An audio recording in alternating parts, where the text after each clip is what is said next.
Yeah. I'm not gonna lie, dollar has gonna yagi. Jill, walk me through this Fab Five debacle.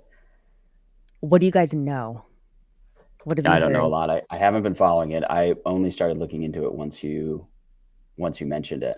So I want to Zane, get I have want to you get heard here today. anything about what went down with the five women re-entering the waiver wire shuffle draft? I don't even know what to call that period. I just call it the Not period of particularly, madness in my life.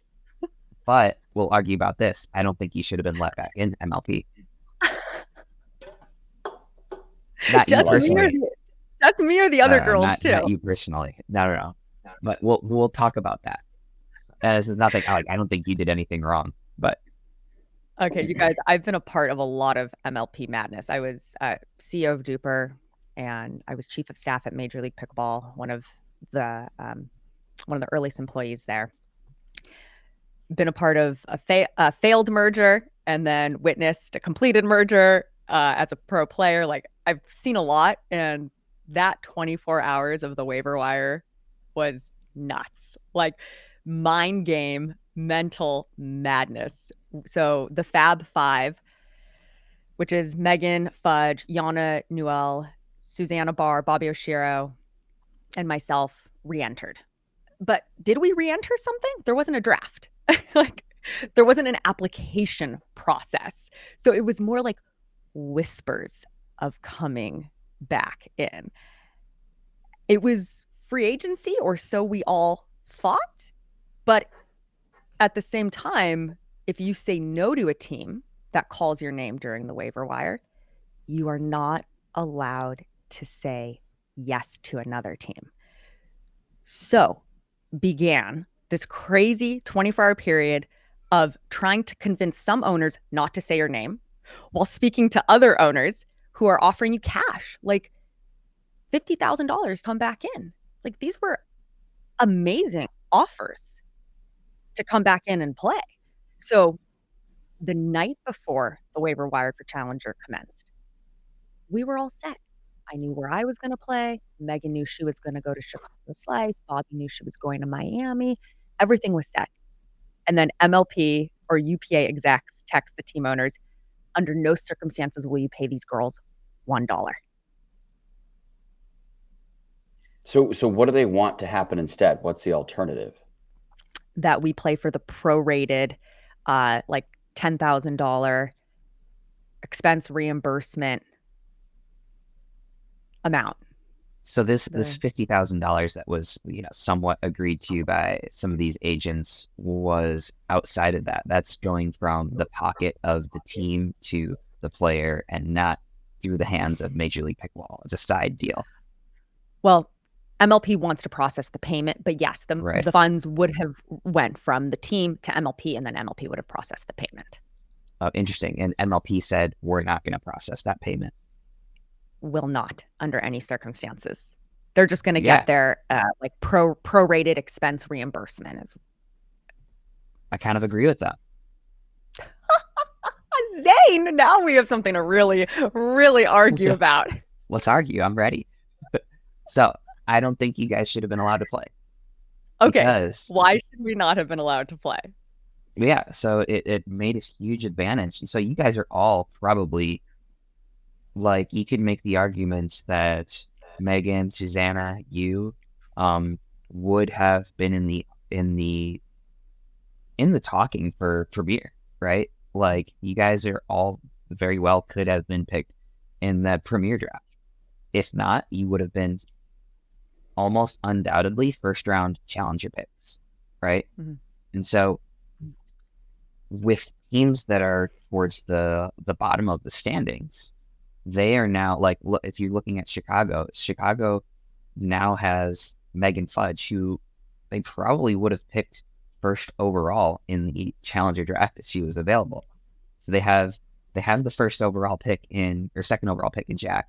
They now have the what would have been, like, let's say unarguably top 5 pick, and I think it creates pretty big imbalance for the teams that have done well so far, especially when you're playing for promotion into Premier League. So I think it's absolutely right for you guys to fight and want to play. If that's something that you want. I don't think you should have been allowed to. Yeah. No, it's an interesting argument. I think what's fascinating about MLP is we need to keep those narratives going, those interesting storylines where it's like now you have players in Challenger you could argue should be in Premier, and you've got players in Premier you could argue should be in Challenger. And I think that's how it should be, a lot of movement. And, if Megan does great the next couple events, if I do great the next couple events, if anyone does, it's like, do we get traded up to Premier? Those are interesting storylines. Elise Jones coming down to Challenger in a $100,000 blockbuster trade involving Vivian Glozman. Like, that's a fascinating storyline. Jeff Nguyen drafted Vivian Glozman. That's why he traded picks from 9th to 3rd in the very first in the draft at the beginning of the year. He did that on purpose because he knew Vivian would be an extraordinarily strong trading chip. He told her on the day he drafted her, I am going to trade you. Watch. And that, of course, is great for her. I mean, she goes up to Premier. So I think that we're seeing some of these team owners who are savvy and forward thinking being rewarded. And I think it's cool storylines. So I do appreciate your viewpoint, but I also think the narrative is exciting, and Challengers just got an upgrade. I don't disagree there. I think it's certainly an interesting talking point. And I think that you guys were right to fight for your ability to play. If I'm sitting at 6th on the waiver wire pick, though, because I've been performing well, my team, I'm the GM of one of the teams that's higher on the standings. I'm pissed. I'm pissed that I've basically punished for doing well so far. Well, and so some teams were really pissed. So like the Atlanta Bouncers, right? They were like, well, this is crazy. I want one of these five girls. They don't want to play for me. You know what?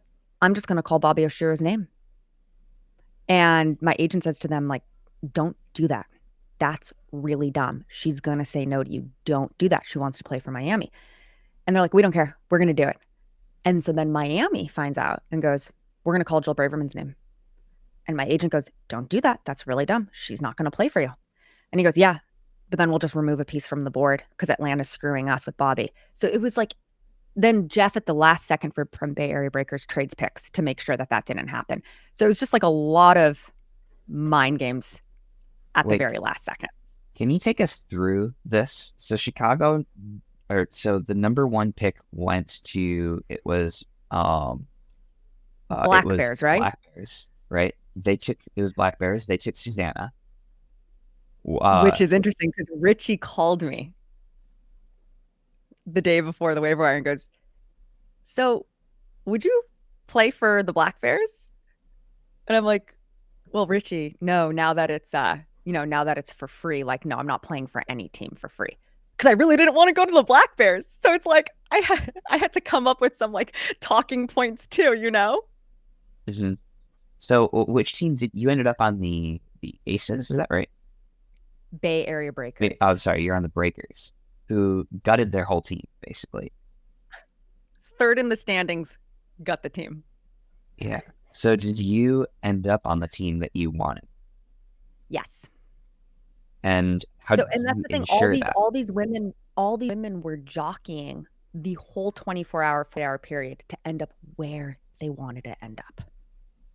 Did anybody get screwed? Did anybody end up where they didn't want to end up? I think everyone ended up where they wanted to end up. But it took a lot of back and forth and like telling some team owners you just weren't going to play for them. You'd say no, which is a gamble, right? Like Miami was like, we're going to say Jill's name and then hold her ransom and sell her to Bay Area. They just made $100,000 trading Vivian. They'll pay us for Jill. So there was also this, like, all the teams wanting to strengthen their balance sheets, which is something Jeff was able to do in this. Mm-hmm. Yeah, very interesting. I think it's right for some of those teams that were towards the end of the waiver wire picking to be kind of pissed. It definitely changes the entire balance of Challenger having 5 first-round picks suddenly enter the chat.